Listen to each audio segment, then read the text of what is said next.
Swiggy Zomato వంటి food delivery యాప్స్తో నచ్చిన ఆహారాన్ని ఉన్న చోటుకే తెప్పించుకుని తినేస్తున్నాం. ఈ డెలివరీ సర్వీసులు దాదాపు నగరాలకే పరిమితమైనప్పటికీ స్విగ్గీ మాత్రం Indian railway catering and tourism corporation ఐఆర్సీటీసీతో ఒప్పందం కుదుర్చుకుని మరో అడుగు ముందుకు వేసింది.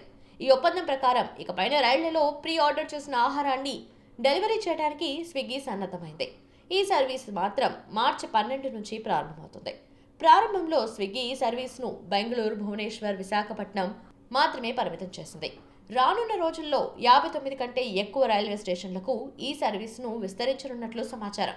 రైళ్లలో ప్రయాణించే సమయంలో నచ్చిన ఫుడ్ను ప్రీ ఆర్డర్ చేయడానికి ముందుగా ఐఆర్సీటీసీ యాప్లో పిఎన్ఆర్ నంబర్ ఎంటర్ చేయాల్సి ఉంటుంది. తర్వాత తాము ఏ స్టేషన్లో అయితే ఆహారాన్ని రిసీవ్ చేసుకోవాలనుకుంటున్నామో ఆ రైల్వే స్టేషన్ను సెలెక్ట్ చేసుకోవాల్సి ఉంటుంది. అలా చేసుకున్న తర్వాత మీరు ఎంచుకున్న ఫుడ్ను స్విగ్గీ డెలివరీ బాయ్స్ తీసుకొచ్చి డెలివరీ చేస్తారు. స్విగ్గీతో ఏర్పడ్డ ఈ భాగస్వామ్యం ప్రయాణికులకు మరింత సౌలభ్యంగా ఉంటుందని, వారు కోరుకునే ఆహారం ఎంపిక చేసుకునే అవకాశం ఇందులో లభిస్తుందని, ఇది వారి ప్రయాణాన్ని మరింత సంతోషంగా మార్చడంలో ఉపయోగపడుతుందని IRCTC chairman and managing director Sanjay Kumar Jain అన్నారు.